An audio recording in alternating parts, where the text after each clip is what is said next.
Good afternoon, this is David Weegenaar from New Zealand, from Christchurch, New Zealand, the city that rocks. Coming to you with my fourth week doing this. Not that I'm doing this all the time, but my fourth week since I've started giving free lessons of chess, which are my secrets and all that sort of thing, and also things I've learnt off other players. Now, anyway, here's the final position of this game that I played. I wasn't meant to show you the final position, but anyway, this is the final position where it's black to move, and on the move, black gets checkmated with, after king up one square, black gets checkmated with queen e8 checkmate, or else I'd win the pawn on e2, which is threatening to queen. But anyway, I was going to do this earlier, but my house, other than being burgled nearly 2 weeks ago, I found that I couldn't get into my internal access for my door that passed the lock because the key wasn't working in it. So I couldn't get it in at all, but I found a way in without breaking anything, so it was quite cool. But anyway, so that's my talk for the day at the moment. But here's this chess game, and I'll start off from the start, which is where I'm white. Okay, so I'm going to go through it reasonably quickly for you. I'll try not to waffle, but I like explaining things, and there's one thing I want to talk to you about soon, which is about my experience with one of the most memorable times of my chess playing, even though I had quite a lull in the middle, and I played again this year of 2016, and had some interesting results, but I've had a couple of good results that you can find out on the internet.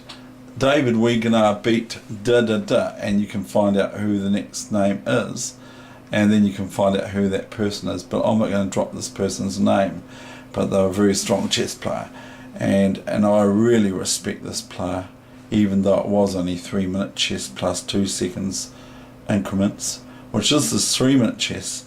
So anyway, one of my most memorable moments was a game that I was playing with a person who's a friend of mine on Facebook. Not that I'm on Facebook anymore, but he was one of my friends of 20-something friends all in total, not including my family and friends, which, I mean, my family counted as one of the 20s as well. So this player was actually on my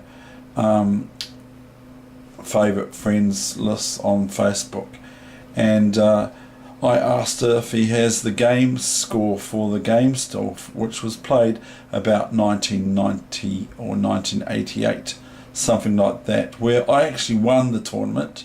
I got first because I had a little bit of a luck with this game that I had with him. They concluded, for the purposes of the draw, that I was lost totally, had no chances of getting out of it, but I did, and I duly did after much analysis.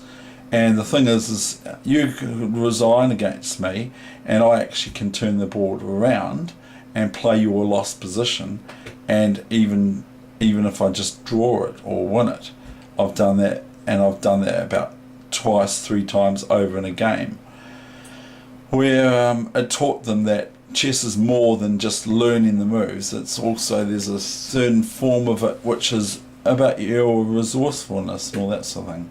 So I can't give that to anyone, but I can certainly share my games. Here it goes.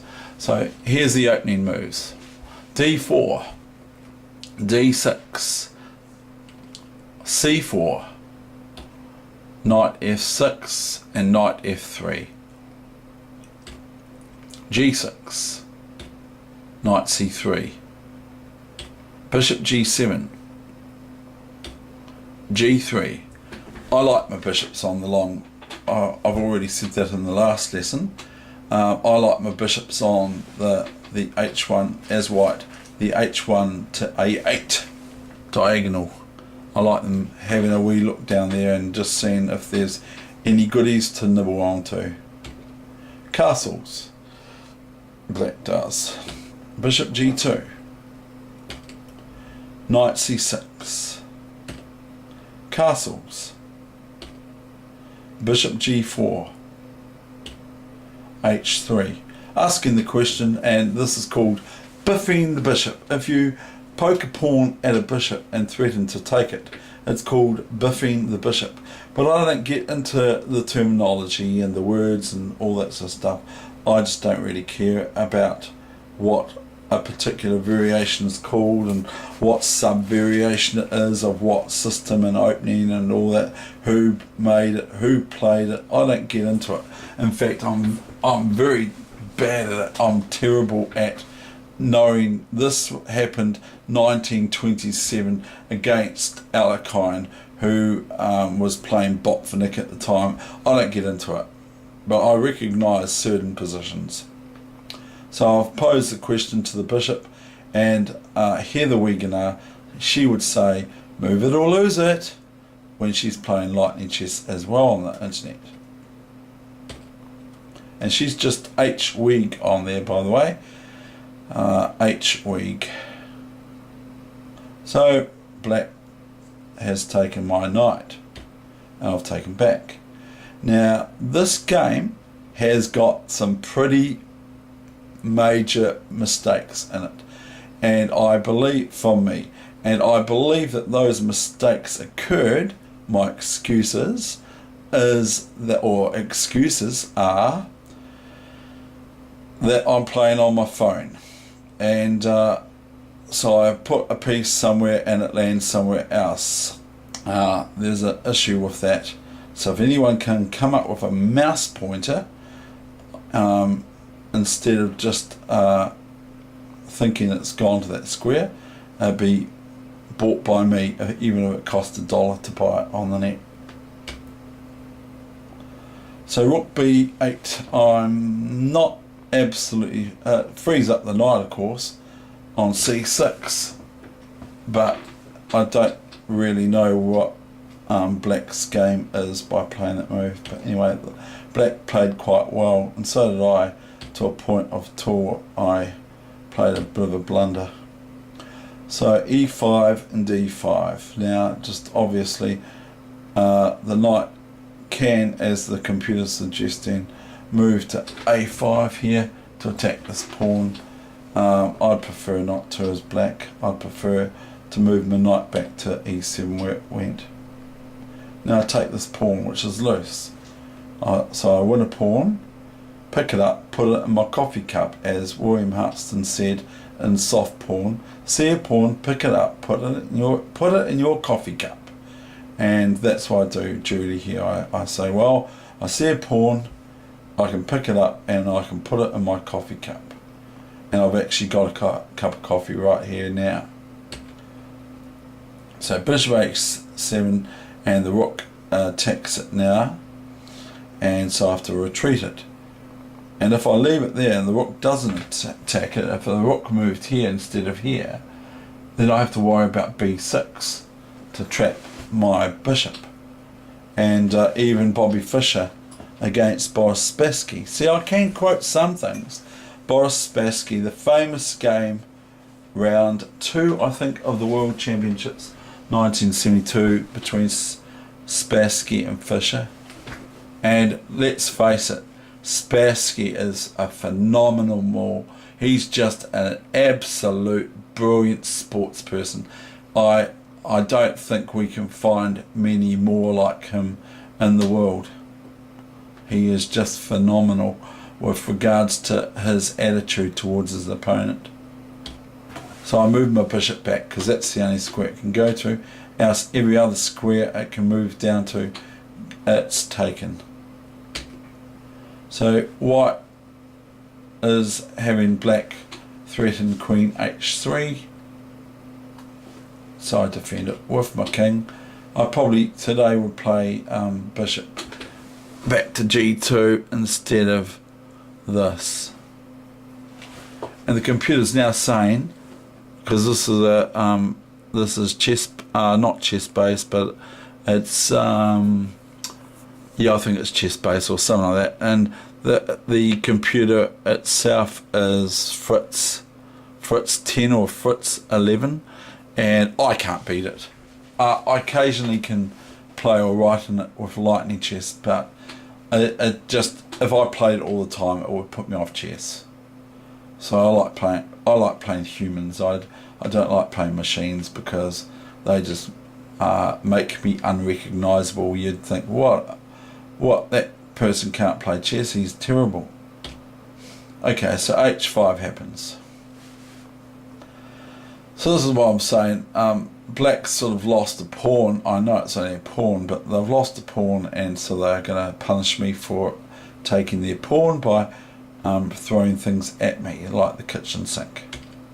So I go a3. I don't know why, but I did. Knight f5, and that's asking to compromise my bishop, my pawn structure, by taking knight takes bishop here, and thereby causing difficulties with my pawns here, where I'd have two pawns here doubled. Even though they've got other buddies around, they are a little bit hampered by that, instead of being on each individual file, where the 2 on a file, or even 3 on a file, which is possible. So 3 pawns all isolated are really horrible together, but they're still playable. You can still play with them like that, but it's not ideal. So I'll go back, and now white is threatened with e4 by rook e8 here, which my mouse indicates from here to here. White is threatened with e4 because it would be winning this bishop here, or the knight, whichever one wants. So if it was black's turn and they played e4 now, then black can elect to either take this bishop, or the bishop might take the pawn and give up the piece for pawn, and so white would lose a piece. So I go here. I sort of kind of blockade it, but it's not. It's all right as a move, but maybe I would have been better just to go e4. But then I could have run into some difficulties. So white has their knight taken, bishop takes knight, and now it's black's turn is knight d4. And I go here, bishop c3. And I meet f5.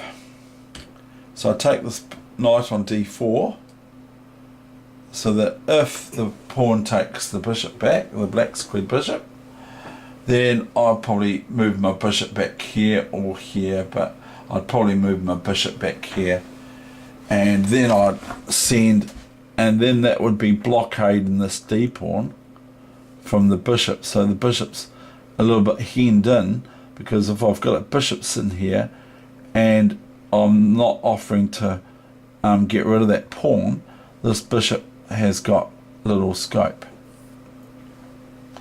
So black takes the other bishop, the white square bishop of mine, and of course if I leave my black square bishop there, I'm going to have it taken next move, unless I do something absolutely dramatic, which I can't even see, other than if I wanted to do a dramatic move. If black said, I'm going to play, no matter what you play, I'm going to go pawn takes bishop the next move, I promise you, then I'd play this move, queen here, and then I'd have to take the bishop on d4. And that's happened in correspondence chess, where they said, I'm going to play this move regardless of what you play. And that was about move 3 or something. So the other opponent just put their queen there, and they went pawn takes bishop and queen takes queen. But that's not that sort of game here. That's not correspondence. So I went back here, and now I'm blocking this pawn, which these two pawns are doubled, and so these are black's 2 pawn islands. the pawn here, pawn here, pawn here, pawn here, and the double pawns together on here, and they can be all right because black's got this half open file, as I've expressed already, half open file to play about on. So whereas white hasn't got the pawn out of the way from the rook, so it's considered as a half open file, and that's a half open file too, because white's got a pawn on a3 or a2 or a4 or a5 or a6, a7. That's just all there is to it. That's a half open file, but not for white's rook, because white's rook has a pawn in the way. So this bishop here is kind of blockading these pawns from moving at least, and also defending this important pawn around my king, which is very important if black starts mounting all sorts of pieces on this file, half open file. Black, if that bishop wasn't there, would be able to triple their power on here and take that pawn, but white would be able to defend, of course. But anyway, I'm just talking outside the square, obviously. So queen f5 looks kind of threatening and all that sort of stuff, but I wasn't worried. I go queen here, which is actually restraining this move, this pawn move to move up. Now, if I leave my queen here and move it here or here or here, as I said before, or something like that, or move it anywhere else other than onto this diagonal here, black can start going g5.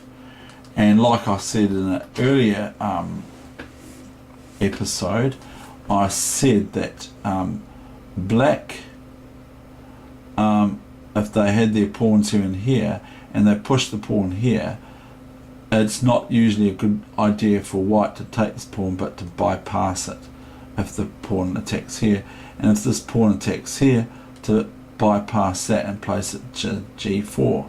Thereby they might make this square, if they went g4 after h4, g4, then they might have, this might be a weakness for enemy pieces to land on, but the only pieces that are left at the moment are the bishop and the rooks and the queen, and vice versa.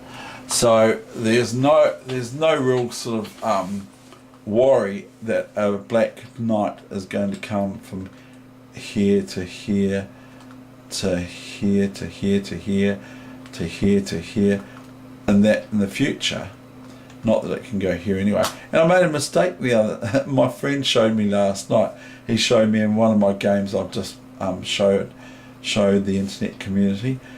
He showed me a checkmate I missed where my opponent played h5 when I was black, and I could have just gone bishop takes pawn, and knight takes bishop wasn't possible because I had a rook here as black, and I could have just gone queen g2 checkmate.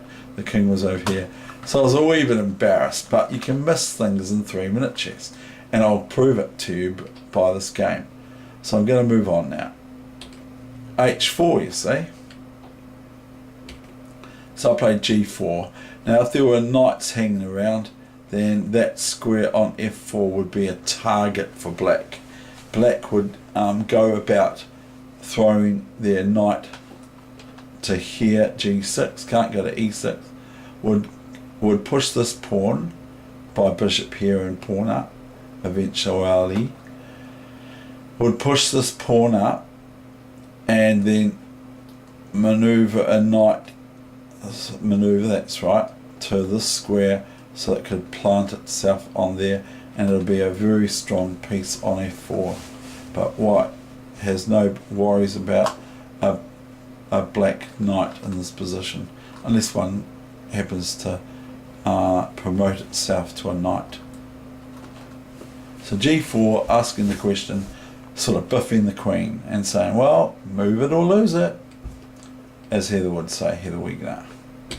She's my chess champion, by the way. So it's gone to the wrong place for this, because I just merely pick up a pawn here with bishop g5. And now the queen is either move it or lose it or take it. And in this case, they're not going to take it because they'll just go queen takes queen. So they move back and I gobble, gobble, gobble. Gobble, gobble, gobble, gobble. I gobble the pawn because it's there, I might as well have it. Now comes this king move. And I place my bishop back on this diagonal. And I'm stopping bishop h6 as well. Because I can't move there because I just take it. And the queen defends it.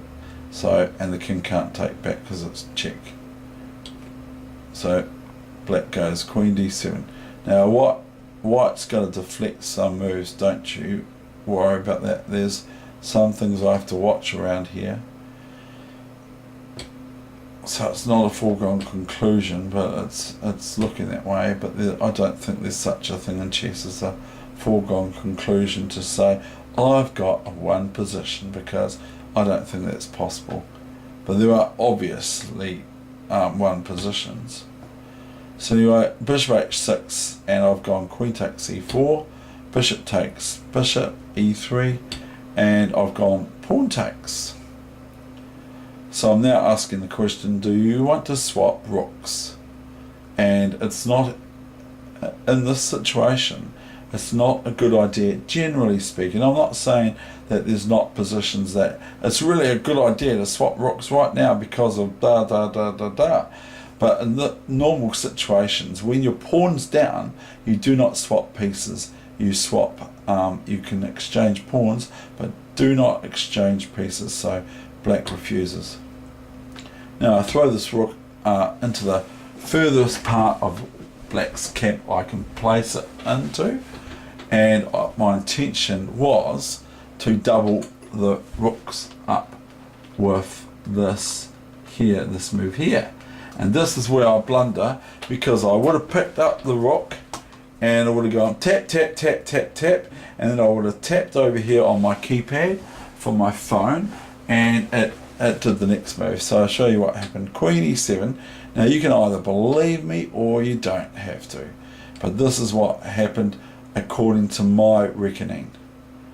So I go rook b1. Oh no. And guess what? I still won this game, because I had a bit of luck back. Fortune favours the lucky, as Simon Webb says in his book Chess for Tigers. Now I play h4, and guess what? Black took the pawn. So now I've got, for me, the obvious move, and a lot of players, the obvious move, and the computer's shown it as well, which is rook to h1, thereby attacking the queen. The queen cannot move, so it's skewered or forked, or it's pinned, whatever the case may be. I'm not sure. I don't know if I look in my tactics book I'll find what the actual term is, but anyway, the queen's lost. Black can play queen here, but then white has g5, and then if the queen goes here, the rook takes the queen, and the pawn can't take back because of the queen check. So black's best to just take this pawn, from what I've looked at. The rook, I mean, to take the rook. And sometimes I say the wrong piece here, and when I'm looking at what I've put on the net the day after or so, I think, oops, I said rook, I meant queen, or I said queen, I meant rook, or whatever. And that's just the nature of what I'm doing. I can't, by the way, replicate this, what I'm doing now, because I'll say a completely different story than what I did this afternoon here in New Zealand, which we're ahead of everyone else in the world, because we're a day ahead of you. New Zealand and Australia, we're a day ahead of you, and we're ahead of the Australians too. by some hours. Perth is 5 and sometimes 4, and Melbourne is 2 hours, and Brisbane is 3 hours, and all that sort of thing. So and New Zealand, it's all the same time. Wellington, Christchurch, Dunedin, Invercargill, Auckland, Taranaki, Hamilton, no matter where you are in New Zealand, it's the same time all over the country. We don't have any time zones. Okay, right, I'm going to play the rest of the moves quickly.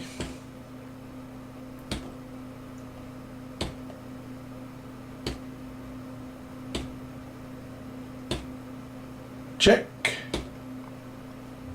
check,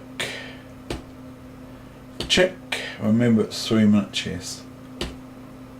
Check. I like checking.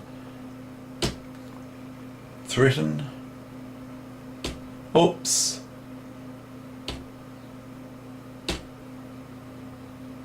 I've got a natural home on G6 because the rook cannot attack it. And I've got this passed pawn, but I can't. If it was pushed up here, black would have this check.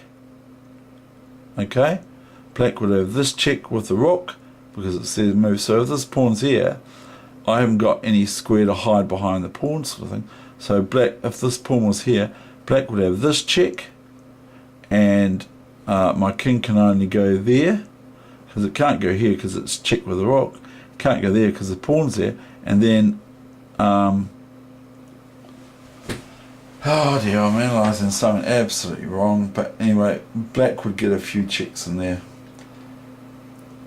If the pawn wasn't there, then black would have this check and then this check, winning the queen for the rook. That's what I'm trying to say, but I don't know, I'm not looking at the thing properly. I'm not thinking, oh yeah, there's a pawn in the way of the queen, so you can't take the queen. So it went check, check. Now, I don't know what black's actually doing here. Sort of defending. I go queen check, and black goes king d7. I go queen e6 check, king d8. I go king g7, and well, it's all over as soon as that happens. So I'll show you the final moves, but one has to still work it out. But like, I'm ahead for queening. I'm one step ahead. One step ahead of you. That's Neil Finn. Me trying to sing like Neil Finn. That's not actually Neil Finn, but that's Neil Finn, my hero. Neil Finn is my hero of New Zealand. He's my favourite musician, artist of New Zealand, and not necessarily of the world, but Neil Finn rocks as far as I'm concerned. And I met Neil Finn about 1985 in the Cathedral Square, Christchurch, and he let me in to the concert. He liked my enterprising nature, he said. So those words from him were very important to me. They stick to me like glue because I love compliments. Don't you worry about that. So I go queen check, and that was the end of the game. Okay, that's the end of the lesson, and I'm going to show you soon my adjournment that everyone, including myself and my opponent and the director of play and everyone I asked, all said, you lost, why are you still playing on, you should just resign. But I ended up getting a half a point out of it, instead of my opponent was sweating that he was going to lose. Anyway, that's coming soon. Okay, now I'm going to leave you at that. Thank you very much for watching my lesson today. Bye bye.